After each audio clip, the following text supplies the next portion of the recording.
এক নতুন বাড়ি, অচেনা পরিবেশ আর এক পুরনো আয়না, যার প্রতিচ্ছবি স্বাভাবিক নয়।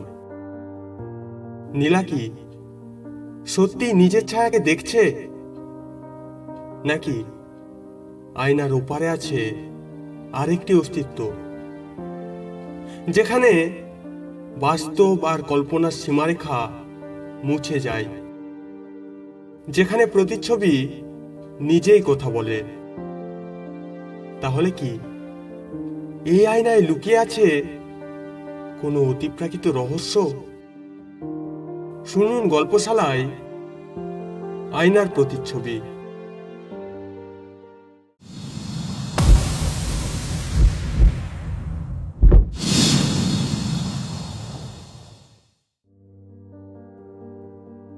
নতুন বাড়িতে পা রাখতেই নীলার মনে হলো কিছু একটা অদ্ভুত রয়েছে এখানে।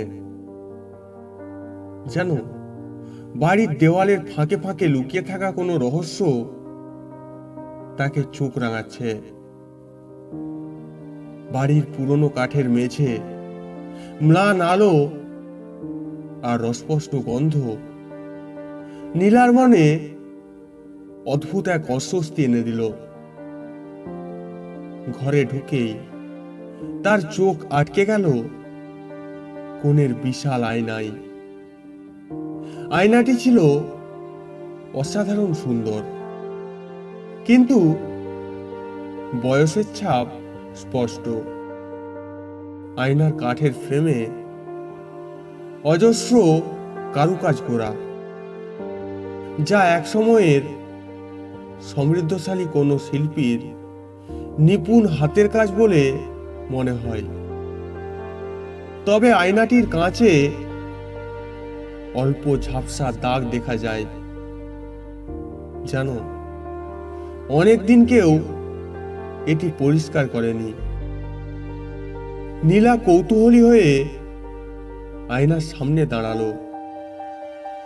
নিজের প্রতিচ্ছবি দেখতে গিয়ে হঠাৎ সে একটু চমকে উঠল। আয়নায় তার চেহারা যেন একটু অন্যরকম দেখাচ্ছে। কিছুক্ষণ তাকিয়ে থাকার পর আয়নার প্রতিচ্ছবি হালকা হেসে উঠল। নীলার মুখে তখনও তেমন কোনো ভাবান্তর হয়নি, তবুও আয়নার প্রতিচ্ছবির সেই অস্বাভাবিক হাসি স্পষ্ট হয়ে উঠল।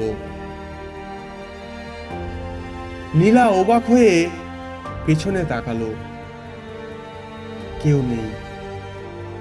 আবার আয়নার দিকে ফিরলে প্রতিচ্ছবির ঠোঁট থেকে শব্দ বেরিয়ে আসলো, তুমি আমাকে চেনো না, কিন্তু আমি তোমাকে অনেক আগে থেকেই চিনি। নীলা মুহূর্তের জন্য স্থির হয়ে গেল। তার মনের ভেতর ভয় ঢুকে পড়ল। আয়না কি করে কথা বলছে? নাকি এটা তার কল্পনা? কে কে তুমি? কাঁপা কাঁপা গলায় নীলা প্রশ্ন করল। প্রতিচ্ছবি ধীরে ধীরে স্পষ্ট হলো। সেই প্রতিচ্ছবির চোখে ছিল অদ্ভুত এক আলো, আর ঠোঁটের কোণে সেই একই রহস্যময় হাসি। আমি হলাম সেই যে এখানে বন্দী ছিলাম যুগের পর যুগ। এখন তুমি আমার মুক্তির পথ। নীলা আতঙ্কিত হয়ে পড়ল, কিন্তু তার পা যেন মাটিতে আটকে গেল। আয়না থেকে যেন এক আকর্ষণ তাকে নিজের দিকে টেনে নিচ্ছে। না, এটা সম্ভব না। নীলা নিজেকে বোঝানোর চেষ্টা করল। প্রতিচ্ছবি আবার বলল, মুক্তি পেতে হলে তোমাকে আমার জগতে আসতে হবে। নীলার মন বিভ্রান্ত, সে জানে না কি করবে। আয়নার সামনে থেকে সরতে চেয়েও সে সরতে পারছে না। হঠাৎ ঘরের দরজায় কড়া নাড়ার শব্দে তার ধ্যানভঙ্গ হলো। সে পেছনে তাকিয়ে দেখলো মা দরজায় দাঁড়িয়ে। নীলা, তুমি এখানে কি করছো? মায়ের কণ্ঠে চিন্তার সুর। ও কিছু না মা। নীলা চেষ্টা করলো স্বাভাবিক হতে।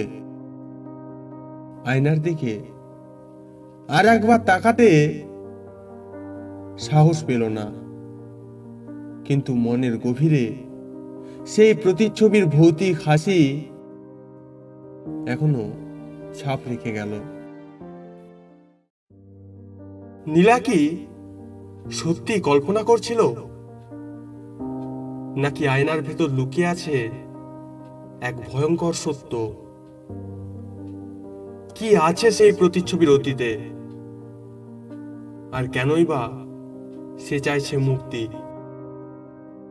এই রহস্য কি আরো গভীর হবে, নাকি নীলার জন্য অপেক্ষা করছে এক অশুভ পরিণতি? জানতে হলে অপেক্ষা করুন আয়নার প্রতিচ্ছবি দ্বিতীয় পর্বের জন্য, শুধুমাত্র গল্পশালায়।